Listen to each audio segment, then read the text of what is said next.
என் ஆத்துமாவே கர்த்தரை ஸ்தோத்தரி அப்படின்றார். தாவீது சொல்றாரு தன்னுடைய ஆத்மா பார்த்து, என் ஆத்துமாவே கர்த்தரை ஸ்தோத்தரின்றார். எப்படி ஸ்தோத்தரிக்கணும்? ஏசாயா 52 சொன்னாரு,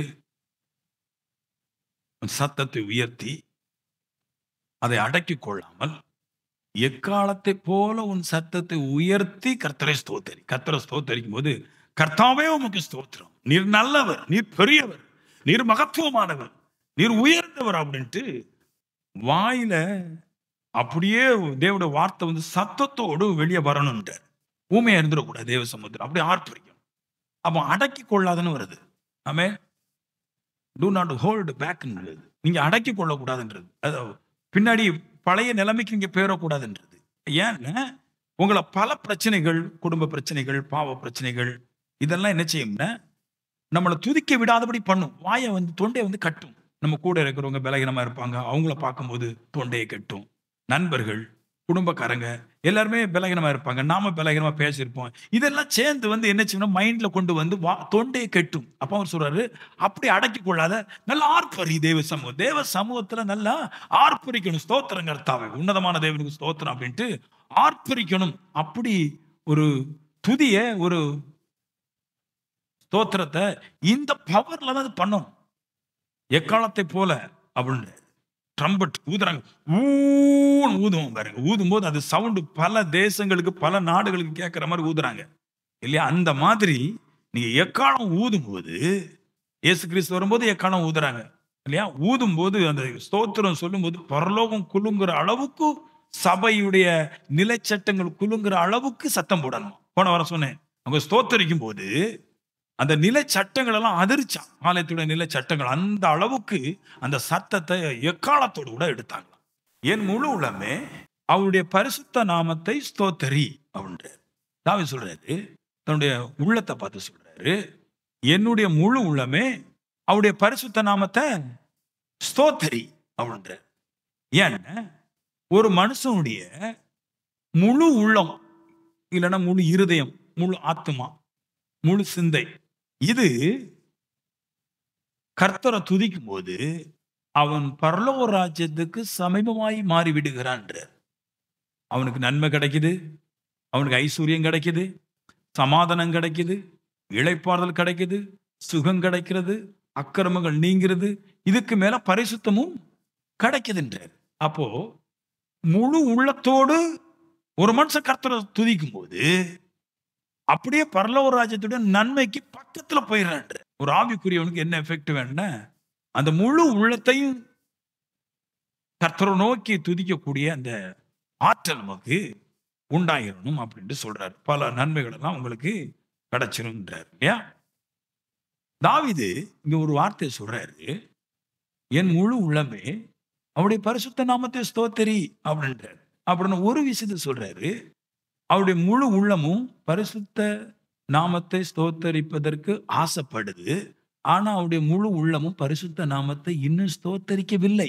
அதனாலதான் சொல்றாரு, முழு உள்ளமே அவருடைய பரிசுத்த நாமத்தை ஸ்தோத்தரி அப்படின்ற. அப்படின்னா பாதி அங்க பாதி இங்க. சில நேரத்துல கர்த்தர் பாதி ஸ்தோத்தரிக்கிறாரு, எண்ணத்தை வேற எங்க விட்டுறாரு, சிந்தையை வேற எங்க விட்டுறாரு. இப்ப சொல்றாரு, அந்த சிந்தை எண்ணம் எல்லாம் அங்கங்க செதறாம முழுசா கர்த்தரை ஸ்தோத்தரின்றார். அப்ப அவருக்கு ஸ்தோத்தரிக்க முடியலன்றதை இந்த வார்த்தை மூலமா வெளிப்படுத்துறாரு. எந்த நிலைமையில கர்த்தரை ஸ்தோத்தரிக்காம இருந்தான். இப்போ இது முக்கியமான பாயிண்ட் பாருங்க. ஏன்னா வெற்றி, நான் எப்பவுமே சொல்லுவேன், பரலோக ராஜ்யம் நெருக்கமானது, ஈஸி அல்ல அது. அப்படின்னு என்ன அர்த்தம்? பரலோக ராஜ்யத்திலிருந்து வர்ற எந்த நன்மைகளும் ஈஸியா வந்துடுறாது. பாடுறதுனால மட்டும் வந்துடாது, துதிக்கிறதுனால மட்டும் வந்துடாது. எல்லாத்துலயும் ஒரு பூரணத்தை தேவன் எதிர்பார்க்கிறார். பூரணமான ஒரு துதி, பூர்ணமான ஒரு இருதயம், பூர்ணமான ஒரு ஆத்மா உங்களுக்கு வந்தாதான் அது நம்மளுக்கு பக்கத்துல வருது. தாவீது எந்த நிலைமையில எல்லாம் இந்த பூரணம் இல்லாம இருந்தா பாருங்க. சின்ன வயசுலயே அனாயிண்டிங் பண்ணிட்டான், சின்ன வயசுலயே அபிஷேகத்தை பெற்றுட்டான். அபிஷேகம் என்ன? தேவ ஆவியை பெற்றுட்டான். அப்படி தேவ ஆவியை பெற்ற பின்னாடியும் அவர் பாவத்துல நிறைய விடுறாரு. கர்த்தருக்கு பயந்த மனுஷன், அவரே பல இடத்துல சொல்றாரு. அப்படி கர்த்தருக்கு மட்டும் பயந்த மனுஷன் கர்த்தரை முழு இருதயத்தோடு முழு உள்ளத்தோடு துதிக்க முடியாம அப்பவும் பல சிக்கல்ல விடுறாரு. இதுக்கு மேல சவுலு ராஜா அவனோட உயிரை குடிப்பதற்கு துரத்துறாரு. இவர் உயிர் பயத்துல ஓடுறாரு. உயிர் பயத்துல போகும்போதும் பாவத்துல விழுந்து விழுந்து எந்திரிச்சிட்டு போயிடுறாரு. அப்போ ஒரு மனுஷன் அபிஷேகத்தை பெற்றிருக்கிறான், கர்த்தருக்கு பயப்படுறான், அந்த தேசத்தோட ராஜாவுக்கு பயப்படுறான். ஆனாலும் பாவத்துல விழுறத நிப்பாட்ட முடியல. அவனால அந்த பாவத்துல விழுந்ததுனால முழு இருதயத்தோடு கூட கர்த்தரை துதிக்க முடியல. ஏன்னா பாவம் என்ன செய்யணும்? மாறி மாறி விகாரப்படுகிறதுன்றார். ஹலோ, வாண்டர்ன்றார். அதாவது அங்கும் இங்கி சுத்தி திரிகிறதுன்றது இங்கிலீஷ்ல. இன்னொரு வார்த்தை சொல்றது வாண்டருக்கு ஊர் சுத்திட்டே இருக்குதான். அதாவது நான் தேவ சமூகத்துல வந்திருக்கிறேன், கர்த்தரை துதிக்கிறேன், ஹல்லேலூயான்னு சொல்றேன். ஆனா இருதயம் என்ன செய்யுது? ஊரை எல்லாம் உள்ள சுத்தி நினைச்சிட்டே இருக்குதா? கட கட கடன்னு கண்டதெல்லாம் பேசிட்டே இருக்கின்றாரு. சபையில தான் இருக்கிறேன், ஹல்லேலூயா சொல்றேன், கரங்களை தூக்குறேன், இது எல்லாமே ஓகே. பட் என் ஹார்ட் எங்க இருக்குது? ஊரையே சுத்திட்டு இருக்குது. WANTER வாண்டர் பண்ணிட்டே இருக்குது, சுத்திட்டே இருக்குதுன்றாரு. இப்ப இதைத்தான் சொல்றாரு. இந்த தேவ சமூகத்தில் இருக்கும்போது என் வாய்கள் துதிக்கிறது, ஆனா என் சிந்தைகளும் எண்ணங்களும் எண்ண ஓட்டங்களும் வேற எங்கேயோ சுத்திட்டு இருக்குது. இந்த வேற எங்கேயோ சுத்திட்டு இருக்க இந்த எண்ண ஓட்டங்கள் கரெக்டா தேவன் ஆராதிக்கும் போது கரெக்டா தேவனை பார்க்க போயிடுச்சுன்னா இப்போ பரலோராஜ்யம் பக்கத்துல வந்துருந்துட்டாரு. புரியுது உங்களுக்கு? ஒரு ஆள் ஆராதிக்கிறதுனால அவர் நல்லவர் சொல்லிட முடியாது. இருதயம் எப்ப செம்மையா ரவுண்டு கட்டி உள்ள வருதோ, இப்போ இந்த மனுஷன் துதிக்கும் போது வீட்டு பிரச்சனை, பாடு, வேதனை, கஷ்டம் எல்லாமே நல்லா இருக்குது. அப்போ தேவ சமூகத்தை நான் பாட வரும்போது, தேவனை துதிக்க வரும்போது என் ஹார்ட் எப்பவுமே சரியா இருக்கும் இல்லையா? அப்படி காற்றை சரியா வச்சு துதிக்கும் போது நல்ல மாதிரி வந்துருது. அபிஷேகத்தை பெற்றிருக்கிறான், கர்த்தருக்கு பயப்படுறான், ராஜாவுக்கும் பயந்து ஓடிட்டு இருக்கிறான். இப்படிப்பட்ட சூழ்நிலையில அவன் பாவத்துல விழுந்தானே, அப்ப மனுஷன் பாவமா அப்படின்னு ஒரு கேள்வி வருது. மனுஷன் பாவமா? நான் சொல்றேன், மனுஷன் பாவம் அல்ல.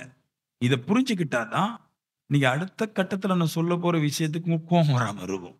ஏன்னா உங்களுக்கு பாவத்தை பத்தி பேசும்போது கோபம் வந்துடுது பாருங்க. அப்போ இதை பற்றி புரிஞ்சுக்கிட்டாதான் அடுத்து உங்களுக்கு கோபம் வராம இருக்கும். மனுஷன் பாவமா? அபிஷேகம் பண்ணப்பட்ட பின்னாடி பாவம் செய்யறான். எல்லாருமே கிட்டத்தட்ட அபிஷேகம் பண்ணப்பட்ட பின்னாடி பாவம் செஞ்சிருக்கீங்க. பவுல்ல தேவனுக்கு பயந்த மனுஷன் தான் பாவம் செஞ்சிருக்கிறான் இல்லையா? எல்லா சூழ்நிலையிலும் பாருங்க மனுஷன் பாவம் செஞ்சிடறான். அப்போ மனுஷன் பாவமா? இல்ல. மனுஷனை கர்த்தரை உருவாக்கும் போது நல்லா கேளுங்க, நீங்க எப்பவுமே மனுஷனை பிடிச்சி வாட்டுறீங்க. ஒரு சண்டை வந்தா மனுஷனை போட்டு திட்டுறீங்க இல்லையா? ஒருத்தன் பாவத்துல விழுந்தா மனுஷனை போட்டு திட்டுறீங்க. எதுக்கு இதை சொல்றதுன்னு? மனுஷன் பாவம் அல்ல. ஒரு குற்றம் செஞ்சோன்னா மனுஷனை பிடிச்சிடக்கூடாது. நல்லா கேளுங்க, ஆண்டவர் மனுஷனை உருவாக்கும் போது அவருடைய சாயலின்படி ரூபத்தின்படி உண்டாக்குறாரு. அப்படித்தான் இருக்கு. இந்த சாயல் ரூபங்கிறது என்னது? சாயலும் ரூபங்கிறது இந்த மூஞ்சி ஃபேஸ சொல்லல, இந்த கால் கைகள் எனக்கு இது தேவனை மாதிரி உண்டாக்கல. இந்த ஃபேஸ்ல பின்னாடி இயேசு வந்தாரு இல்லையா? நம் அடிமேன் ரூபம் எடுத்தான் இருக்குது. நம்மள மாதிரி இயேசு வந்தார். நாம இயேசுடைய ரூபத்தின்படி நம்ம வரல, இயேசு நம்ம ரூபத்துல வந்தாரு. ரூபமும் சாயலும் சொல்லுவது பிதாவாகிய தேவனுடைய புல் ஆற்றலை சொல்லுது. நம்மளுக்கு தேவன் மனுஷனை உருவாக்கும் போது பாவம் எண்ணமே அவனுக்கு கிடையாது. அவன் பரிசுத்தமா மட்டும்தான் வாழ்ந்தான், நீதியா வாழ்ந்தான், அற்புதம் செய்யறவனா இருந்தான், யாரையும் குறை சொல்லாதவனா இருந்தான், நல்லவனா இருந்தான். சூப்பர் மனுஷனை தான் தேவன் படைச்சார். அப்படி இருக்கும்போது இப்ப எல்லா பாவத்தை செஞ்சுட்டே இருக்கிறான். தேவனை முழு ஆத்துமோடு துதிக்க முடியல. எல்லா பாவம் செஞ்சுட்டு இருக்கேன். விழுந்து விழுந்து எந்திக்கிறான், பல முறை எந்திக்கிறான், 1000 முறை பாவத்துல விழுந்துடுறான். இதெல்லாம் அவனுக்கு செய்ய முடியல. பரிசுத்தமாய் பிறந்த மனுஷனுக்கு இன்னைக்கு அந்த பரிசுத்த தெய்வத்தை முழு உள்ளத்தோடு கூட ஜெபிக்க முடியல, ஆராதிக்க முடியல, ஸ்தோத்தரிக்க முடியல. என்ன காரணம் சொல்லிடுறேன். இது கொஞ்சம் நானும் படிக்கும்போது கொஞ்சம் கஷ்டமா தான் இருந்துச்சு. ஆனா சொல்லித்தானே ஆகணும். பாவம் செய்வது ஆவிகள் பாவம் செய்யறது. அந்த பிசாசு இருக்கு பாருங்க, பிசாசுடைய ஆவிக்கு ஒரு இது என்ன, அது புருஷனோட பாவம் செய்ய விரும்புகிறது, வாலிப மனுஷனோட பாவம் செய்ய விரும்புவது, ஸ்திரீகளோட கூட பாவம் செய்ய விரும்புவது, பாலிய ஸ்திரீகளோட பாவம் செய்ய விரும்புகிறது. பிசாசு தான் பாவம் செய்ய விரும்புறதா. எப்படி பாருங்களேன், பிசாசுக்கு அழகான புருஷர்களையும் விடல, ஆரோக்கியமான புருஷர்களையும் விடல. பிசாசு அழகான ஸ்திரீகளையும் விடல, ஆரோக்கியமான ஸ்திரீகளையும் விடல. இது பிசாசு தான் ஆசை வைக்குதான், மனுஷ ஆசை இல்லை. எப்படி இருக்கு பாருங்க. நம்ம சொல்லுவோம் அவரை லவ் பண்றாரு, அப்படிலாம் ஒன்றும் கிடையாது. இவரை கட்டிக்கிட்டாரு, அவரை கூட்டு போறாரு, அப்படி கிடையாதான். பேய் தான் மனுஷனோடு கூட மனுஷனுடைய அழகுல மயங்கி மனுஷனுடைய ஆரோக்கியத்தை பார்த்து அது பாவம் செய்தான். நல்லா கேட்டுடுங்க, இந்த பேய் இருக்கு பாருங்க, இதுக்கு பாவம் செய்ய ஆசை வந்துருச்சு இல்லையா? பாலியல் பாவங்கள் செய்ய ஆசை வந்துருச்சு. இல்ல பரஸ்திகளோடு கூட பாவம் செய்ய ஆசை வருது, புருஷரோட பாவம் செய்ய ஆசை வருது. ஏன் வருது அப்படின்னு கேட்டீங்கன்னா, வருதுன்ட்டேன் இல்லையா? வந்துச்சு. ஏன் வருதுங்கிறத பின்னாடி சொல்றேன். வருது. வந்த பின்னாடி அதுக்கு பாவம் செய்ய முடியாது. ஏன்னா, அதுக்கு சரீரம் இல்ல. பாவம் செய்ய என்ன வேணும்? சரீரம் வேணும். இப்ப சரீரம் இல்ல. இப்ப என்ன செய்யுது? அதுக்கு பாவம் செய்ய ஆசை வந்த பின்னாடி, ஒரு மனுஷனுடைய சரீரத்தை தனக்கு வஞ்சித்து முதலாவது எடுக்கிறது. எடுத்து அந்த மனுஷனை பாவத்துக்கு கட்டுப்படுத்தி, பின்பு அந்த மனுஷனோடு கூட அது வேற ஒரு ஸ்திரியோட கூடயோ, புருஷனோடு கூடயோ பாவம் செய்ய ஆசைப்படும்போது, அந்த மனுஷனை வஞ்சித்து எடுத்துருது. இதுதான் மனுஷன் பாவம் செய்றான். ஓடிட்டே இருக்காங்க பாருங்க. அங்கங்க நிக்காம கொள்ளாம. இது மனுஷ ஆசை கிடையாது. மனுஷனுக்கு புரியிற தன்மை கிடையாது. நான் அப்படி விரும்புறேன். எனக்கு இந்த விருப்பமா இருக்குது. இதெல்லாம் சொல்றாங்களே, இது மனுஷ விருப்பம் கிடையாது. மனுஷ ஆசை கிடையாது. ஏன்னா மனுஷன தேவன் உண்டாக்கும்போது நல்லா தானே உண்டாக்குனாரு. திடீர்னு தானே இப்போ ஒரு எண்ணம் வந்துருச்சு. இந்த எண்ணம் பிசாசுடைய எண்ணம். பிசாசு தான் இதெல்லாம் பண்ணுதுன்றாரு. நல்லா புரிஞ்சுக்கங்க. ஒரு ஸ்திரீ உங்கள பார்த்து பிடிக்கும்னு சொல்லியாச்சுன்னா, அது பிசாசு தான் சொல்லுது. அது ஸ்திரீ சொல்லல. ஒரு புருஷன் உங்கள பார்த்து உங்கள பிடிக்கும்னு சொன்னா, அது புருஷன் சொல்லல, ஸ்திரீ தான் சொல்லுது. ஒரு ஸ்திரீ ரொம்ப கெட்ட வார்த்தை போட்டு இருக்கிறான்னா, அது அவ இல்ல. அவளுக்குள்ள பிசாசுன்றது. இது எல்லாமே பேய் தான் வேலை செய்யுதுன்றாரு. எப்படி இருக்கு பாருங்க. கேட்கும்போதே ஷாக்கா இருக்குது. பிசாசு தான் என்னோட கூட பாலியல் பரஸ்திரிகளோட இந்த மாதிரி விஷயங்கள் எல்லாம் பண்றது பேய்ன்றாரு. இப்ப நான் அத காமிக்கிறேன் பாருங்க. ஏன் இத சொல்றேன்னு, பேய் தான் மனுஷனோடு கூட பழைய ஏற்பாட்டுல ஒரு வார்த்தை இருக்கு பாருங்க. தேவகுமாரர்கள் மனுஷ குமாரத்திகளை அதிக சௌந்தரியம் உள்ளவள் என்று கண்டு அவங்கள தூக்கிக்கிட்டாங்களாம். அப்படின்னு இருக்கு. பல வருஷமா நான் படிச்சிருக்கிறேன். எனக்கே குழப்பம். இது பரிசுத்த தேவகுமாரன்னு சொல்லும்போது பரிசுத்த மனுஷனா இருப்பாங்களோ? இல்ல நல்ல வளர்ந்த ஆட்களா இருக்குமோ அப்படின்ட்டு. கிடையாது. தேவகுமார் என்று சொல்றது தூதர்கள பேசுது. தூதர்கள் மனுஷகுமாரத்தி அழகுள்ள ஸ்திரீ என்று கண்டு, அந்த தேவனுடைய தூதர்கள் பாவத்துல விழுந்து மனுஷகுமாரத்திகள் அளவுகளை கண்டு மனுஷகுமாரத்திகளோடு கூட தேவ தூதர்கள் பாவம் செஞ்சிருக்குது. பாவம் செய்யறது பிசாசுடைய தேவனால் உண்டாக்கப்பட்ட தேவனுடைய தூதர்கள். அவர்கள் பாவிகளாய் மாறி மனுஷ ஸ்திரீகளை பிடிச்சு புருஷர்களை பிடிச்சு அவங்களோட பாவம் செய்துன்றார். அதுக்கு தான் ஆசை. சரீரத்துக்கு ஆசை கிடையாது. ஒரு காலம் சரீரங்கிறது என்ன? வேலை செய்யுது.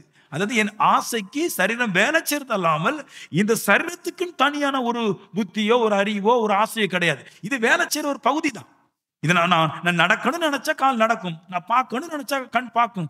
இது என் சிந்தைக்கும் என்னோட ஆத்மாவுக்கும் கட்டுப்பட்டு நிற்கக்கூடிய ஒரு அவயதான தவிர இது பாவம் செய்ய நினைக்கிறது கிடையாது. இது பாவம் செய்யாது. மீறி என்ன செய்யணும்? பாவம் தான். பாவம் இல்லைன்னா பிசாசு தான். இல்லைன்னா தேவகுமாரர்கள் சொல்றமே இந்த மாதிரி தேவனுடைய தூதர்கள் தான் பாவத்துல விழுந்து பாவம் செய்வதற்கு ஆசைப்படுறாங்க இல்லையா? பாலியல் பாவங்கள் செய்வது, பரஸ்திரிகளோட பாவம் செய்வது பிசாசை, மனுஷர்கள் அல்ல. இப்ப காட்டுற மாதிரி இப்ப வசனத்தை காட்டுறாங்க. அவங்க நல்லா புரிஞ்சுக்கணும். ஒரு ஆள் உங்ககிட்ட வந்து ஏதாவது பேசுறாருன்னா முதல்ல புரிஞ்சுக்கணும். இந்த மனுஷன் வந்து பேசல, இவனுடைய பேய் வந்து பேசுது. உள்ள புரிஞ்சுக்கணும். பேய் தான் வந்து பேசுது. இப்ப காட்டுற மாதிரி இப்ப வசனத்தை திரும்ப 2 தீமோத்தி. இந்த வசனத்தை நீ படிக்கணும். இந்த வசனம் நீங்க பார்க்கறது ரொம்ப முக்கியம். இந்த வசனம் பார்க்கறது ரொம்ப முக்கியம். எல்லாரும் வசனத்தை திருப்பிடுங்க. 2 தீமோத்தி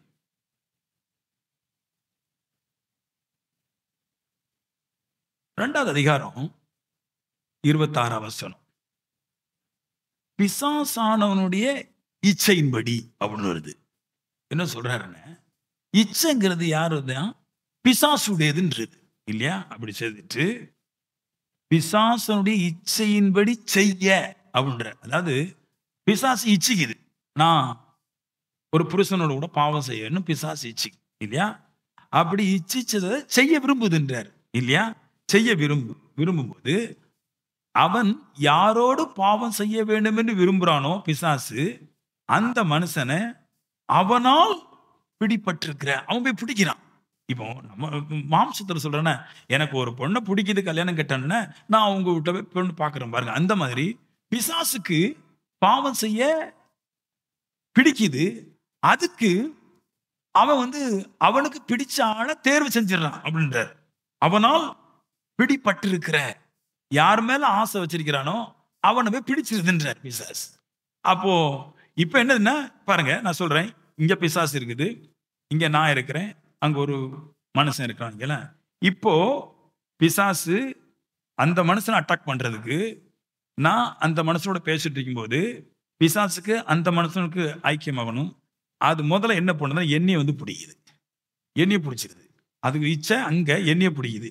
என்னைய பிடிச்சிட்டு ஏன் மூலமாய் அந்த மனுஷனையும் பிடிச்சிருது. இப்போ ஒரே கல்லுல 2 மாங்கா. அது இச்சையை நிறைவேற்றும் என்று ஆசைப்படுறதுனால, அது அங்க அது முதல்ல ஒரு மனுஷனை பிடிச்சு, அவன பாவத்துக்குள்ள கடத்தி, பின்பு அந்த மனுஷன் மூலமாய் ஸ்திரீ இடத்துல அந்த பாவத்தை பிரவேசிக்குது. இப்ப பாருங்க, இத எப்படி காட்டுறோம்னா, ஆதியாகமம் புஸ்தகத்தை நீங்க படிச்சீங்க தெரியும்.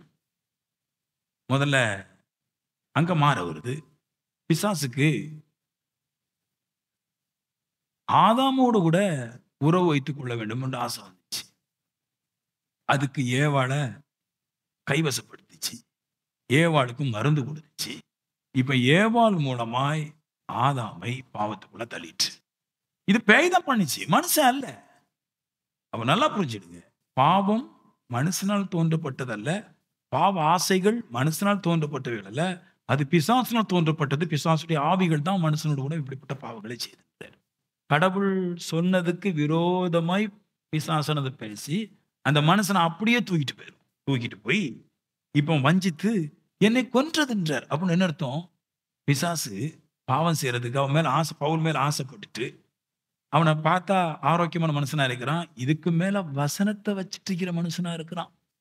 பிசாசு யாரும் லைக் பண்ணும், லவ் பண்ணும். எவன் ஒருதன் தேவ வசனத்தை கையில எடுக்கிறானோ, எவன் ஒருதன் தேவ வசனத்தை ஹார்ட்ல கொண்டு வரானோ, அவன் மேலதான் ஐ லவ் யூ அவனுக்கு. ஏன்னா அவனை கெடுக்கணுமே. அவன் நல்லா வர போறான் தெரிஞ்ச உடனே ஐ லவ் யூ போட்டுருவான் பிசாசு. நேர ஒன்னு எனக்கு பிடிச்சிருக்கு, வஞ்சிக்குதுன்றது. பிசாசு வஞ்சித்து ஒன்னு எனக்கு ரொம்ப பிடிச்சிருக்கு. இவர் உள்ளத்துல இருக்கிற ஹார்ட்டை விட்டுட்டாரு, இவருடைய நல்வாழ்க்கை விட்டுட்டாரு. இவருக்கு தெரியல இனிதான் நம்ம நல்லாக போறோம் அப்படின்னு. உடனே பிசாசு அவனை பிடிச்சி உள்ள எடுத்துருது, வஞ்சித்து கொன்றதுன்றாரு. அதான் பாவம் செஞ்சுட்டுன்றாரு. இதுக்கு பின்னாடி குடும்ப பிரச்சனை, பொருளாதார பிரச்சனை, கை கால் முறிவு, கால் பிரச்சனை, தொழில் வேலை செய்யாது, என்ன செஞ்சாலும் நடக்காது. வேணும்னே சண்டை போட்டு நான் என்ன செஞ்சாலும் நடக்கல, நான் சபைக்கு போன ஒண்ணு நடக்கல, நான் அப்படி பண்ண ஒண்ணு நடக்கல, எத்தனை வருஷமா சபைக்கு போயிருக்கேன், இதெல்லாம் சொல்லுவாங்க. ஆனா பிசாசோட லவ் பண்ணிச்சா இல்லையா? நீ பிசாசோட செவி கொடுத்தியா இல்லையா? அது லவ் பண்றது என்ன விஷயங்க? லவ்னா என்னது? ஒருவனுடைய சொல்லை காது கொடுத்து கேட்பது. பிசாசு உங்களை லவ் பண்ணுச்சு. நான் உனக்கு அதை தருவேன், நீ இப்படி இருக்கிற, நீ அழகா இருக்கிற, நீ வந்து சூப்பரு, நீ ஒன்னு கடவுளோட எல்லாம் கேட்காத, நீ அந்த கெட்ட கடைக்கு இந்த கெட்ட கடைக்கு எப்படியோ வஞ்சித்து கொண்டு போய் உங்களை கொண்டு போய் பண்ணிச்சே. இதுக்குதான் வஞ்சனன்றது, கொன்றது. எல்லா விதமான பிரச்சனை வந்துருச்சு. என்ன செஞ்சாலும் வாய்க்காது. ஆவிக்குரியவங்க நிறைய பேர் சொல்லுவாங்க தெரியுமா, நான் என்ன பண்ணாலும் வாய்க்கவே செய்யப்படுது.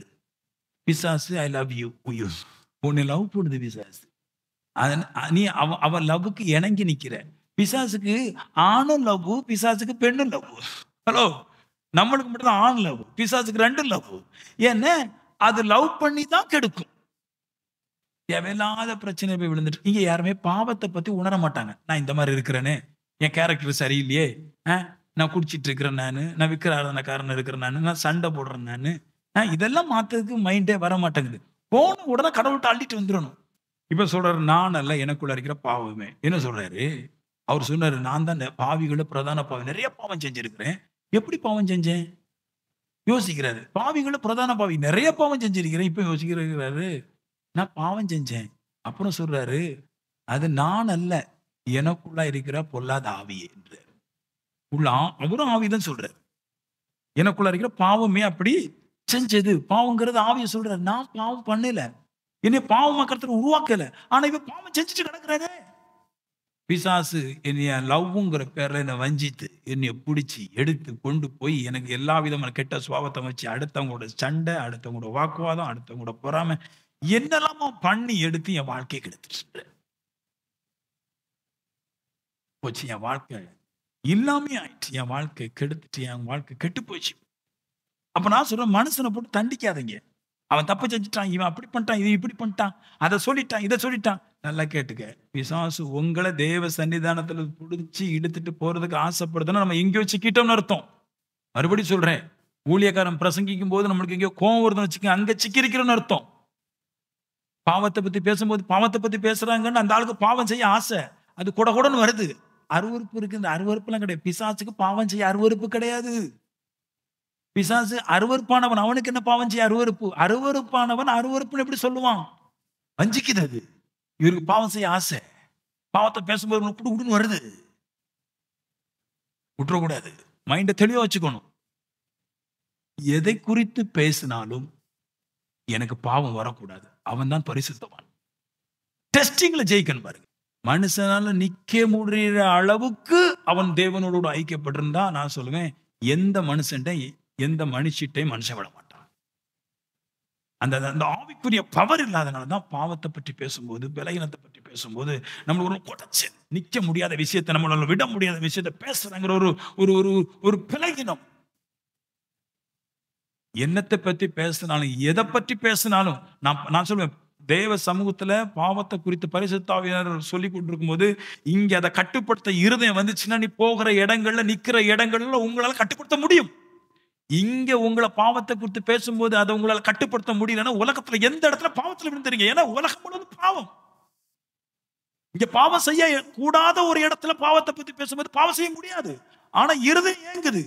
இந்த இடத்துல பாவத்தை பத்தி பேசும்போது இங்க கட்டுப்பாடு இல்லைன்னா உலகம் முழுவதும் பாவத்தை பத்தி பேசும், உலகம் முழுவதும் விழுந்துரும் நம்ம.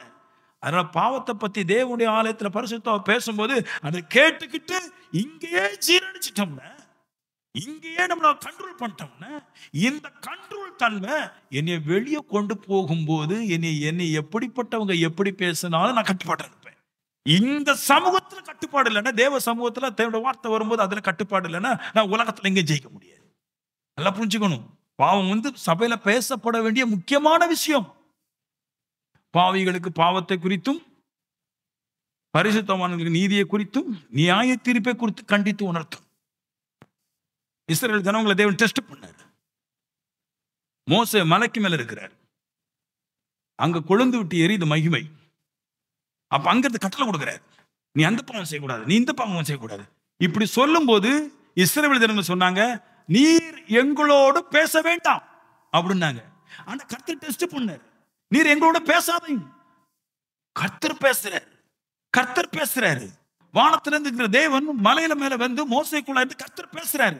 இந்த பாவத்தை செய்யாத, அந்த பாவத்தை செய்யாத. லேவியகாரத்தையும் யாத்திராமத்தையும் உபாகமத்தையும் கொடுத்து, உபாகமம் இல்லை, ஆதியாகமோ லேவியராகமோ என்ன ஆகுமோ இல்லை யாத்திராகமோ, இதை கொடுத்து பேசுறாரு. இதுல ஏகப்பட்ட பாவத்தை சொல்லி பேச, இந்த பாவம் செய்யாத, இந்த பாவம் செய்யாதுன்னு சொல்லிட்டே இருக்கிறாரு. சொல்லிட்டு இருக்கும்போது சொல்றாங்க, பேசாதையும் பாவத்தை குறித்து என்கிட்ட பேசாதுன்னு அடிச்சு கர்த்தர்ட்ட கேட்டாங்க. கர்த்தர் நிப்பாட்டிட்டார். தெய்வம் பாவத்தை குறித்து பேசும்போது அது கேட்க மனசு இல்லாம கேட்க மாட்டோம் சொன்னவங்க தான் எல்லாரும் வனாந்தரத்தில் செத்து போனான். ஏன்னா தெய்வம் பேசும்போது கேட்க மாட்டேன்னு சொன்னதை மனுஷன் பேசும்போது கேட்கிறான். ஏன்னா இங்க பாவத்தை பத்தி பேசும்போது ஒரு மாதிரி குடு குடு குடுன்னு கேட்க மாட்டேன்றான். இங்க பாவத்தை குறித்து பேசும்போது கேட்டுட்டு சும்மா இருந்துட்டான்னு, இனி வெளியே போகும்போது பாவத்தை குறித்து பேசுவான். சும்மா இருந்த இருதயம் இப்ப வெளியேயும் சும்மா இருக்கும். இங்க அதை கேட்க மாட்டேன்னு சொன்ன இருதயம் வெளியே போய் பேசும்போது கேட்க ஆரம்பிக்கும் போது தெய்வத்திட்ட ஒண்ணும் பண்ண முடியாது, மனுஷன்ட பண்ண முடியும். அதனால மனுஷன்ட பவியமா இருந்து பாவத்தில் விழுந்துரும். ஏன் பாவத்தினால உங்களுக்கு பொருளாதாரம் குறையாது. உங்களுக்கு பொருளாதாரம் குறையுது, உங்க வீட்டுல பிரச்சனை அப்படின்னா அவனுடைய கிரியைக்குத்தான் பலன் வருமே தவிர பாஸ்டருடைய கிரியைக்கு உங்களுக்கு பலன் வராது. பாஸ்டர்னால கேட்டேன், அவரால கேட்டேன், சபை விசுவாசியால கேட்டேன் அப்படின்னா இங்க எல்லாரும் கெட்டுருவாங்க. யாராலும் யாரும் கெட முடியாது. ஆனா பழி போடுறது, தன்னை ஞானவனாய் மாற்றுகிறது. நான் சொல்றேன், அவனாலே அவன் கெட்டு போகிறான், அவனுடைய கிரியையினாலே அவன் கெட்டு போகிறான். நான் சொல்றேன், என்ன கிரியை? பாவத்துல செஞ்சு கெட்டு போயிட்டு தேவ சன்னிதானத்துல ஆராதிக்க முடியாதபடிக்கு தொண்டை அடைச்சு வச்சிருக்கிற பிசாசுக்கு மத்தியில நம்ம பிசாசுக்கு கீழ்பட்டு தொண்டை அடைச்சு வச்சிருக்கிறோமே, அதை செய்யாம தேவ சன்னிதானத்துல வரும்போது எந்த விதமான பாவங்களையும் குற்றங்களையும் மனுஷன் மேல வைக்காமல், என் பாவம் தான் சொல்லி என் பாவத்தை தேவன்ட்ட சொல்லிட்டு விசுவாசத்தோட நான் உரத்த குரல்ல கர்த்தர்ட்ட ஆராதிக்கும் போது கர்த்தர் இப்போ எனக்கு பலம் தர்றாரு. என்ன வந்தாலும் என் வாயை ஸ்டாப் பண்ண முடியாது, என்ன வந்தாலும் இருதயத்தை கட்டுப்படுத்த முடியாது, எந்த பாவம் என் தொண்டையை நெரிக்க முடியாதுங்கிற அளவுக்கு தேவன்ட்ட சத்தம் விடணும். மீறி பாவங்கள் என் தொண்டையை நெரிக்குது, என் இருதயத்தை தடை பண்ணுதுன்னா அவைகளை கட்டுப்படுத்தி நான் வெளியே கொண்டு போவேன். இங்க பரிசுத்தம் கிடையாது யாரும். எது என்னை தேவனை துதிக்க விடாதபடி செய்தோ, என் முழு இருதயமும் முழு உள்ளமும் தேவனை எது துதிக்க விடாதபடி செய்தோ அவைகளை என்னை விட்டு மாற்ற வேண்டும். மற்றவங்களுக்கு மேல குற்றம் சொல்லிட்டு இருக்க கூடாது. அவங்க சரியில்லை, இவங்க சரி, நோ, அப்படி பேசக்கூடாது. நான் கர்த்தரை ஆராதிக்கல, அதுக்கு நான் தான் பொறுப்பு, அடுத்தவங்க பொறுப்பு கிடையாது. நான் கர்த்தரை ஆராதிச்சேன். பாடுறதுனால ஒரு மனுஷன் நல்லா ஆராதிக்கிறான், ஆராதனை கூட்டத்தினால ஒருத்தன் இருக்கிறான் ஆராதிக்கிறான், உள்ளம் கிடையாது.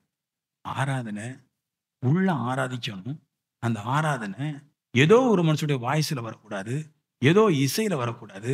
அவன் உள்ளம் சிலவற்றை நினைத்து ஆராதிக்கும். பாடலை கேட்கிறதுனால பாடல் பிறக்கக்கூடாது. இருதயம் ஆராதிக்காது.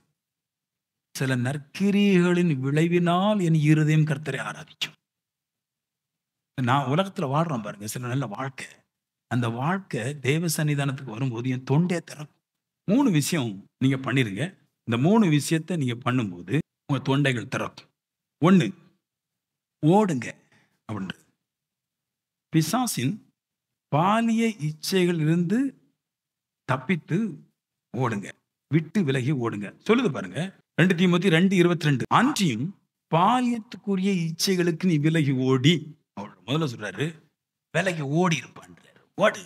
இந்த பாலியத்துக்குரிய இச்சைகளுக்கு விலகி ஓடி அப்படின்றது, இது பரஸ்திரிகளுடைய இச்சைகளுக்கு விலகி ஓடுன்னு சொல்லல. பாலிய ஸ்திரிகளுடைய இச்சைகளுக்கு விலகி ஓடுன யூத் சொல்லுது.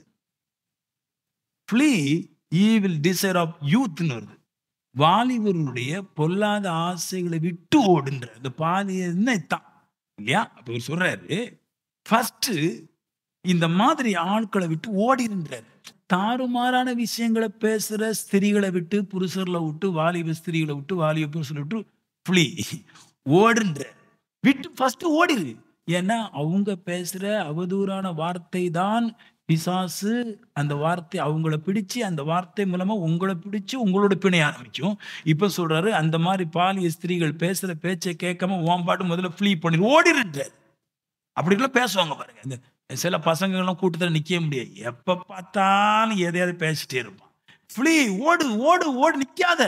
ஆவிக்குரிய நிக்க கூடாது, நல்லா வரணுங்கிற நிக்க கூடாது, குடும்பம் நல்லா ஆகணுங்கிற நிக்க கூடாது, பணக்காரன் ஆக வேண்டும் நிக்க கூடாது, சுகம் கிடைக்க வேண்டும் நிக்க கூடாது. நான் சொல்வேன் சபையில ஒழுங்கா பாடுற அளவுக்கு இருதயம் பாடக்கூடாதபடிக்கு சபையை விட்டு வெளியே போகும்போது இப்படிப்பட்ட சம்பவங்களை நடக்கும். அப்படிப்பட்ட சம்பவங்களுக்கு நில்லாமல் இருந்தால் சபைக்கு வரும்போது இருதயம் தேவனை ஆராதிக்கும். இருதயம் தேவனை ஆராதிக்கும். நீங்க உலகத்தோட கூட சேர்ந்து எல்லா வார்த்தைகளையும் கேட்டுக்கிட்டு எல்லா இடத்துக்கு போயிட்டு இங்க நீங்க ஆராதிச்சா இருதயம் ஆராதிக்காது. இருதயம் ஆராதிக்கிற மனுஷன் எதையும் கண்டுகொள்ள மாட்டான், நல்லா ஆராதிப்பான். அதை விட்டு ஓடிடும். இதெல்லாம் எங்கெங்க சொல்லி தர முடியும்? நீங்க சொல்லுங்க, எங்க சொல்லி கொடுக்க முடியுமா? ஸ்கூல்ல சொல்லி தர முடியுமா? இதெல்லாம் சபையில தான் சொல்லி தர முடியும், இங்கதான் சொல்லி தர முடியும். அதுக்குதான் இந்த உபதேசத்தை இங்க வச்சிருக்கிறோம். ஓன்னு கத்தி குளறுபடி பண்ணி எல்லா சபையை மாதிரி எல்லா நேரத்தையும் குளறுபடி பண்ணி கையை வச்சு அடிச்சு துள்ளி எடுத்து போறதுக்காக வரல. உணர்ந்து கொள்ள வேண்டிய சத்தியங்களை எது முக்கியங்கிறத தெரிஞ்சு உணர்ந்து கொள்ளணும். இப்போ சபையை விட்டு வெளியே போகும்போது கரெக்டான பகுதியில போயிடணும். முதல்ல ஓடுங்க. பாலிய புருஷர்கள், பாலிய ஸ்திரிகள், விபச்சார ஸ்திரிகள், பரஸ்திரிகள் பேசுற பேச்சை கேட்டுட்டு ஓடிடுங்க. 2வது நாடுங்க. நீதியையும் விசுவாசத்தையும் அன்பையும் சமாதானத்தையும் அடையும்படி நாடு. இவன் சொல்றாரு உங்க மைண்ட்ல என்ன வரணும்? 1 நீதி, 2 விசுவாசம், 3 அன்பு, 4 சமாதானம். இந்த 4ஐயும் நாடும்படி அடையும்படி நாடு. இந்த 4 எனக்கு வேணும். ஏன்னா இந்த 4 தான் என்னை தேவ சமூகத்துல கொண்டு வந்து நல்லா ஹாப்பியா வைக்கப்பட்டது. 1 நீதி.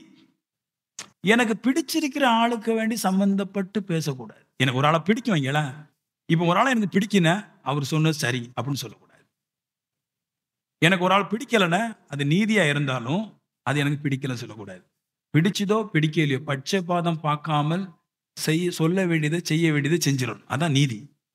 மனுஷனுக்கு முகதாட்சியம் பார்க்கக்கூடாது, கரெக்டா போகணும். 2 விசுவாசத்தைன்றார். விசுவாசம்னு என்னங்க?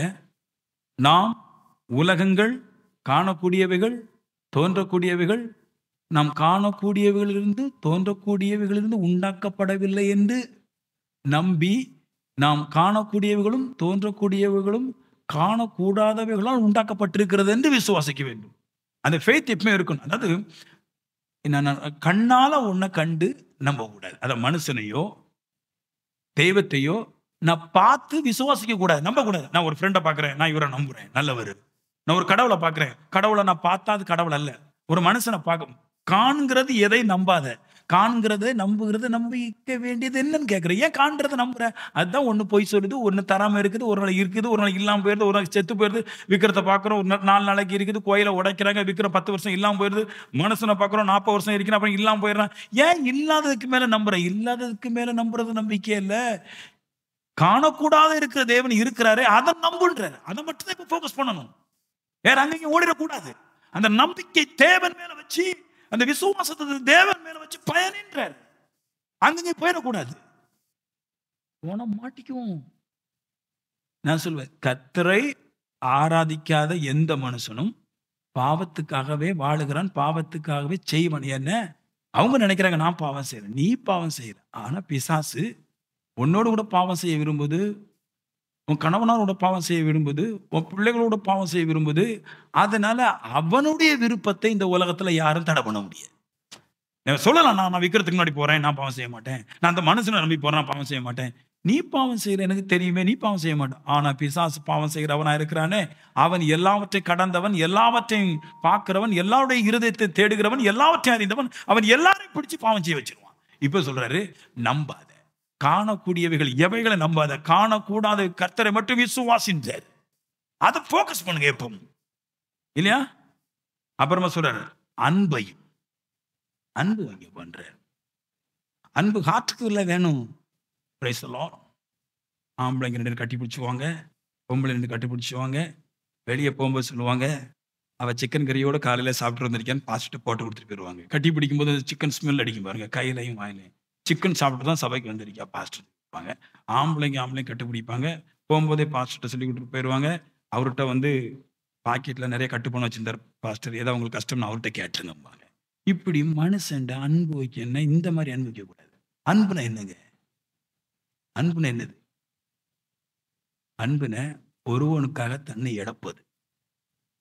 அவன் கத்துறதல்ல. பிரசங்கத்தில் நான் கர்த்தர் மேல அன்பு வச்சிருக்கேன்றதுக்காக கத்தரை போட்டு கத்துறதல்ல. நான் இன்னொரு மனுஷனுக்காக என்னை இழப்பதுக்கு பேர் தான் அன்பு. ஒரு வர்றாரு, பசியா இருக்கிறாரு, தாகமா இருக்கிறாரு. என்னால அந்த காலகட்டத்துல முடிஞ்சது எதுவோ அதை நான் செய்து அவருக்கு கொடுத்து அவரை நிவர்த்தி பண்றது பேர் தான் அன்பு. இதெல்லாம் செய்யற மனுஷனை நாடுன்ற பாத்துக்க. இதெல்லாம் என்னன்னு பேசுறேன். அப்புறம் சொல்றாரு, சமாதானத்தை அடையும்படி நாடு. இந்த சில பேரெல்லாம் எப்பவுமே குழப்பிட்டே இருப்பாங்க. அவங்க பேர் வந்து குழப்பவாதி. எப்பவுமே நல்ல விஷயத்த பேசவே மாட்டாங்க, எப்பவும் கேடே தான் பேசுவாங்க. இது எங்கேயாவது போய் முடியும். எப்பவும் கேட தான் பேசுவோம், எப்போ, எவ்ரி டைம். அது இங்கிலீஷ்ல நல்லா இருக்கு. இன்னொரு வார்த்தை இருக்கு, ஆல் டைம். எப்பொழுதும் எப்பொழுதும் கேடே பேசுவோம். இதெல்லாம் பேசக்கூடாதுன்றார். இதெல்லாம் பேசினா பேய் வந்து பிடிக்கும். பைபிள்ல அதிகமாக சொல்லப்பட்ட பாவங்கள், ஒண்ணு விக்கிரம், இன்னொன்று விபச்சாரம். இது பேயுடைய பெரிய ஆற்றல். இந்த எல்லாரும் இதில் தான் பிடிச்சு கொண்டு போடும். எப்பவுமே எந்த மனுஷனுக்கும் கேடு விளைவிக்க கூடாது. அவனுடைய சமாதானத்தை வெட்டி விட்டுறக்கூடாது. குடைஞ்சிட்டே இருப்பாங்க சில பேர்லாம். சில பேர்லாம் சொல்லுவாங்க, செத்த பாம்பு அடிப்பாம்னு. செத்தே கிடந்தாலும் 4 அடி அடிக்கதான் செய்வாங்க. என்ன நீ இந்த மாதிரி பண்ணதுக்கு 4 குத்து, 4 இட்டி ஆகுது, அப்படி போடு போடு. அதெல்லாம் விட்டுட்டு சமாதானம் அடையும்படி நாடு. நல்ல மனுஷனா வாணியா. 2 தீமோத்தேயு 2:23 புத்தி ஈனமும் அசுத்தமான தர்க்கங்கள் சண்டைகளை பிறப்பிக்கும் என்று அறிந்து அவைகளை விட்டு விலகிரி அப்படின்னு சொல்றாரு. அப்ப கொஞ்சம் விலகிரிப்பா. புத்தி இல்லாம புத்தீனமா சண்டை போடுது. எதுக்கு எடுத்தாலும் சண்டை. கர்த்தருடைய ஊழியக்காரன் சண்டை பண்ணுகிறவனா இராமல் எல்லாரிடத்திலும் சாந்தம் உள்ளவனும் போதக சமர்த்தனும் தீமையை சகிக்கிறவனுமா இருக்க வேண்டும். இப்ப சொல்றாரு, ஊழியக்காரன் நான் மட்டும் இல்லைங்க, உங்களை சேர்த்து சொல்லுது. நீங்க எல்லாம் கர்த்தருடைய ஊழியக்காரன் தான். நான் பிரசங்கிக்கிறேன், நீங்க வேற வேலை செய்றீங்க இல்லையா? எல்லாருமே ஊழியக்காரங்க. ஒவ்வொரு மனுஷனுக்கும் ஒவ்வொரு ஊழியத்தை கொடுத்திருக்கிறாரு. நான் பிரசங்கிக்கிற வேலையில் இருக்கிறேன், நீங்க ஒருவருக்கு சத்தியம் சொல்ற வேலையில் இருக்கிறீ, ஒருவருக்கு பாய் போடுற வேலையில் இருக்கிறீ, ஒருவர் சாப்பாடு போடுற வேலையில் இருக்கிறீ, ஒருவருக்கு 4 பேருக்கு வார்த்தையை சொல்ற வேலையில் இருக்கிறீ, ஒருவர் காணிக்க கொடுக்கிற வேலையில் இருக்கிறீங்க. இப்படி எல்லாமே ஊழியம்தான். நீங்க எப்ப பார்த்தாலும் சண்டை போடுற விஷயத்திலே இருந்துடக்கூடாது. பேய் வர்றது எப்படி பேய் வரும் தெரியுமா? இல்லைன்னு சொன்னோம், அவ சூனியம். நீங்க இந்த மந்திரவாதிட்ட போனீங்கன்னா, இல்லை பேய்க்கு பார்க்கறோட நீங்க இப்போ ஒரு 50,000 கொடுத்துட்டு, சார் எங்க வீட்டில் இவ்வளவு பிரச்சனைக்கு சார், என்ன பிரச்சனை சார்? அவன் சொல்லுவான், பக்கத்து வீட்டுக்காரி சூனியம் வச்சிருக்கான். நான் சொல்றேன், இல்ல நீ தான் சூனியம் வச்சிருக்க உனக்கு. எதுக்குன்னா, சண்டை பண்ணுவது மூலமா பிசாசு உள்ள வந்துரும். தர்க்கங்கள் பண்றது மூலமா பிசாசு வந்துரும். இப்போ நான் வந்து கர்த்தர் நல்லவர்ன்னு சொல்லும்போது பரிசுத்தாவி வந்துருது. சண்டைகளும் தர்க்கங்களும் பிசாசு கொண்டு வந்துருது. பாஸ்டர் எங்க வீட்ல பேய் குடைச்சல் பாஸ்டர். எங்க வீட்ல நிம்மதி இல்ல பாஸ்டர். எங்க வீட்ல பிரச்சனை பாஸ்டர். 50,000 குடுத்து 30,000 குடுத்து பார்க்குறீங்களே. ஏன்ட தாருங்க ஈஸியா சொல்லி தாரேன். நீங்க போடுற சண்டையும், நீங்க போடுற தர்க்கம் தான் பேய் உள்ள வருது. பேய் தான் இப்படிதான் போட்டு குடும்பத்த போட்டு குலைக்குதுன்றாரு. முதல்ல சொன்னேன் நானு. என் முழு உளமே அவருடைய பரிசுத்த நாமத்தை ஸ்தோத்திரி. இப்ப என்ன சொல்றாரு? பரிசுத்த நாமத்தை ஸ்தோத்திரின்றாரு. பாயிண்ட் இட்டு பண்ணணும் நீங்க அத. நல்லா கேளுங்க. நம்ம எல்லாருமே துதிக்கிறோமே. பரிசுத்தர துதிச்சிருக்கிறோமா நம்ம இதுக்கு முன்னாடி? தெய்வம் சொல்லிருவாங்க. நம்ம எல்லாத்துக்கும் முன்னாடி ஸ்தோத்திரம் சொல்லிருவோம். அது விக்கிரமா இருக்கட்டும், ஸ்தோத்திரம். அது அது சொல்றாரு. ஒருவன் நான் பவுலை சார்ந்தவன் என்றும், ஒருவன் நான் அப்போலோவை சார்ந்தவன் சொல்லுகிறான். இப்படி நீங்க சொல்லுகிறதுனால நீங்க மாம்சத்துக்குரியவர்களா இருக்கிறீர்களே என்றார். அந்த வசனம் படிச்சிருக்கீங்களா? அதாவது அது பவுல் தெய்வம். பவுலுக்கு ஒரு ஸ்தோத்திரம், ஒரு வாழ்க. அப்போலோ ஒரு தெய்வம். அவருக்கு ஒரு ஸ்தோத்திரம், அவருக்கு ஒரு வாழ்க. அப்படின்னா நீ மாம்சத்துக்குரியவன்றார். அப்படின்னா பிசாசு உடைய எல்லா இச்சைகளின்படி செய்ய நீ ஆயத்தமாக்கப்பட்டவன் என்று சொல்லுது. இப்ப சொல்றாரு, பவுல் சொல்றாரு, பவுல் தான் சொல்றாரு, நான் பிரதான பாவி. அப்போலோ சொல்றாரு, நானும் பாவி. யார் பரிசுத்தர்? அவருடைய பரிசுத்த நாமத்தை ஸ்தோத்திரி. கர்த்தர் மட்டும்தான் பரிசுத்தர். அந்த கர்த்தருடைய நாமத்தை ஸ்துதிக்கிறதுனால இப்போ எனக்கு அந்த துதியின் துதியின் ஆவி எனக்குள்ள பெருகுது. தேவையில்லாத இடத்துல போய் துதிச்சிடக்கூடாது. நீ டெஸ்ட் ஒருவன் துதிக்க ஒரு ஸ்கூலுக்கு போறான். பிள்ளைய படிக்க வைக்கும்போது கூட அந்த அந்த ஸ்கூல் எப்படிப்பட்டது, டீச்சர் எப்படிப்பட்டது, எவ்வளவு ஃபீஸ் வாங்குறாங்க, எல்லாமே நம்ம வந்து கணிக்கிறோம். ஆனா தெய்வத்தை ஆராதிக்கும் போது மட்டும்தான் தெய்வம் வந்து பரிசுத்தமா இல்லையாங்கிறத சர்ச்சை பண்றது கிடையாது. எல்லாத்தையுமே ஆராதிச்சிடக்கூடாது. தெய்வம் நம்ம ஆராதிப்பது பரிசுத்தமா இருக்கணும். நம்ம ஆராதிக்கிறது பரிசுத்தமா இருந்து ஆராதிக்கணும். நீங்கள் பலகீனமான பாவத்தை ஆராதிக்கும் போது அதோட இச்சை நம்மளுக்குள்ள உட்பிரவேசிக்கும். நீங்க ஆராதிக்கும் போது பரிசுத்தமானதை ஆராதிக்கணும். யாரோ ஒரு மனுஷன் கடவுள் சொன்ன போய் ஆராய்ச்சி கூடாது. அந்த கடவுள் பரிசுத்தமானு கேட்கணும். அது பரிசுத்தத்தை விளைவிக்குதா ஆராதிக்கலாம். ஆனா இங்க இருக்கிறது எல்லாம் பாவத்தை விளைவிக்குதா. அதனால அதுக்கு முன்னாடி போய் ஆராதிக்க கூடாது. சப்பரம் இழுக்கிறாங்கன்னா ஓடி போயிடுறாங்க. திருளானா ஓடி போயிறாங்க. எது பரிசுத்தம்? அவருடைய நாமம் மட்டும்தான் பரிசுத்தம். ஏன் இந்த நாமத்தை சொன்னாங்க? இங்க தெய்வத்தை பார்க்க முடியாது. உங்களுக்கு தெரியுமா? தெய்வத்தை மனுஷன் பார்க்க முடியாது. அப்ப தெய்வத்தை எப்படி கூப்பிடுறது? அவருடைய நாமத்தை மட்டும்தான் சொல்லி கூப்பிடணும். நிறைய பேர் சொல்றாங்க, நாங்க தெய்வத்தை பார்க்கல, அதுக்கு அடையாளம் வச்சிருக்கிறோம். அப்படி கிடையாது. தெய்வம் போகும்போது தெய்வத்தை ஆராதிப்பதற்கு ஒன்னே ஒண்ணு மட்டும் தான் இங்க விட்டு போச்சு. என்னதுன்னு? பிரேம் அல்ல, நாமம். நம்ம எல்லாம் தெய்வத்தை ஆராதிக்கும் போது தெய்வத்தை அப்படியே ஒரு போட்டோ போட்டு அதை விட்டு நாங்க தெய்வத்தை நினைவு கூறுறோம் அப்படின்ட்டு. கர்த்தர் சொல்றாரு, என் நாமத்தை நீங்கள் சொன்னாலே நான் உங்களுக்குள்ள வந்துருவேன். அவர் சொன்னார், அதான் என் நாமத்தினாலே 2 3 எங்கே இருக்கிறீர்களோ அவங்க மத்தியில வந்துருவேன் நான். தெய்வம் வரக்கூடியது. நாம் தெய்வத்தை பார்க்க முடியாது. தெய்வத்தை எந்த உலகத்துல போய் யாரும் பார்க்க முடியாது. தெய்வம் மனுஷன் விரும்புற மாதிரி போய் தெய்வத்தை பார்க்க முடியாது. தெய்வம் விரும்பிதான் மனுஷனை பார்க்க வர முடியும். மனுஷன் விரும்பி தெய்வத்தை பார்க்க முடியாது. என் விருப்பத்துக்கு தெய்வத்தை பார்க்க முடியாது. அவ்வளவு சீப்பான தேவன் கிடையாது. தெய்வம் ஒரு மனுஷனை விரும்பும்.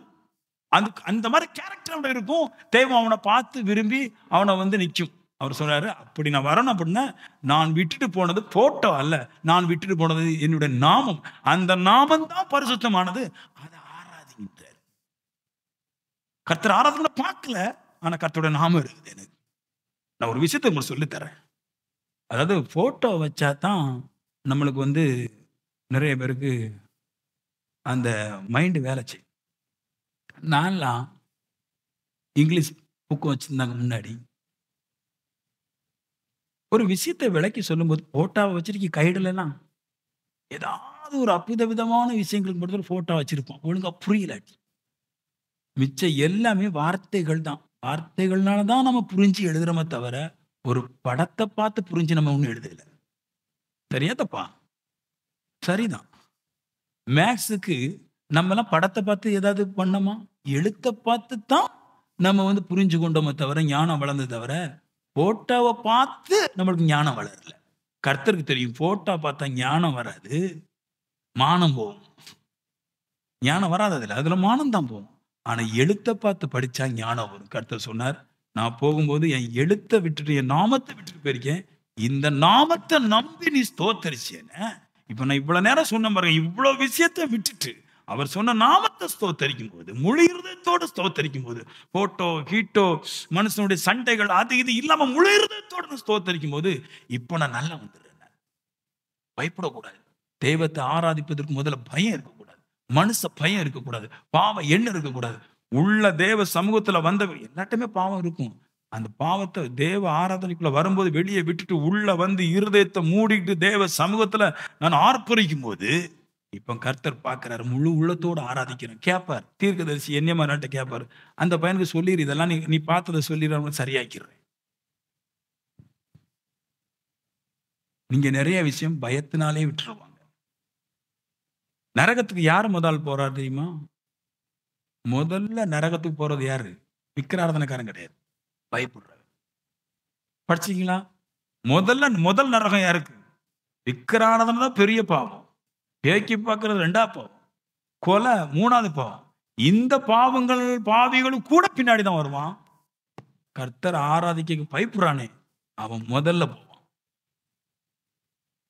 இப்ப எல்லாத்தையும் தூக்கி வீசிட்டேன் நான். கர்த்தர் ஆராதிப்பதற்கு தடையா இருக்க எல்லாத்தையும் தூர போட்டுட்டு கர்த்தருடைய சன்னிதிக்கு நான் வந்திருக்கேன். வேலைக்கிழமையா இருக்கட்டும், மீட்டிங் நாளா இருக்கட்டும், ஓய்வு நாளா இருக்கட்டும், நான் பாடுற பாடல்ல, கர்த்தரை துதிக்கிற துதியில பிசாசு அலறணும்.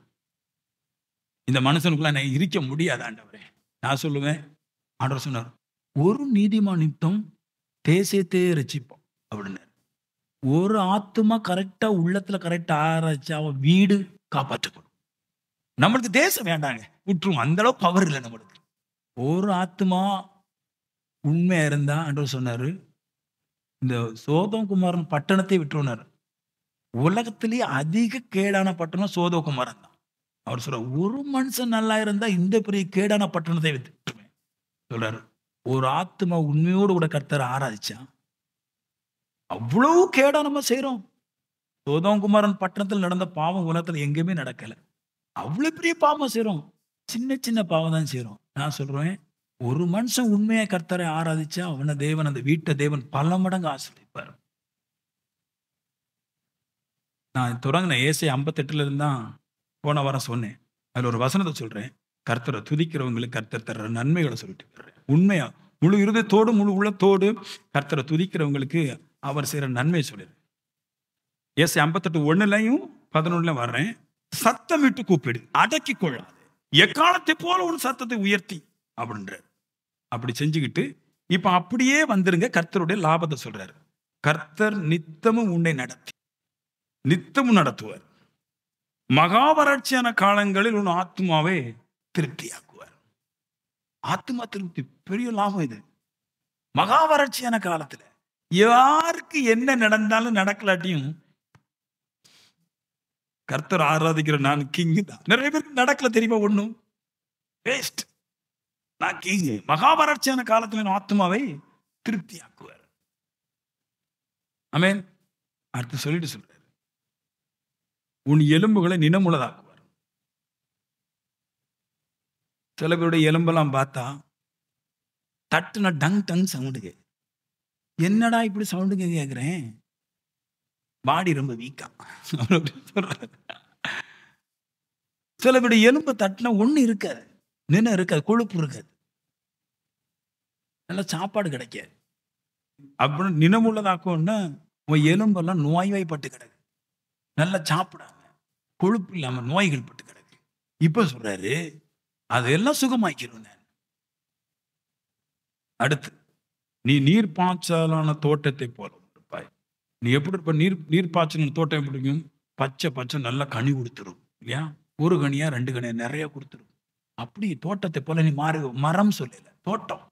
அதாவது எவ்வளவு வெட்டினாலும் எவ்வளவு சாப்பிட்டாலும் குறைவில்லாத வாழ்க்கை. கடைசியில் சொல்லிட்டாரு, வற்றாத நீர் ஊற்றை போலவும் இருப்பாய். எப்படி இருப்ப? கர்த்தரை ஆராதிக்கிறதுனால. என்னுடைய ஜீவன் வற்றவே செய்யாது. என்னுடைய அதாவது என்ன வற்றாத நீரூற்றுன நீரூற்று வற்றாது. அது எங்கிருந்து வருதுன்னு யாரும் கண்டுபிடிக்க முடியாது. அந்த மாதிரி எங்கிருந்து உன்னுடைய நன்மைகள் வருதுன்னு யாரும் கண்டுபிடிக்க முடியாது. அதனால நீ வற்றாமலே இருப்ப. கண்டுபிடிச்சா வத்தும். ஒரு விஷயம் இவ்வளவு தான் இருக்குன்னா வற்றும். கண்டுபிடிக்க முடியலன்னா வற்றாது.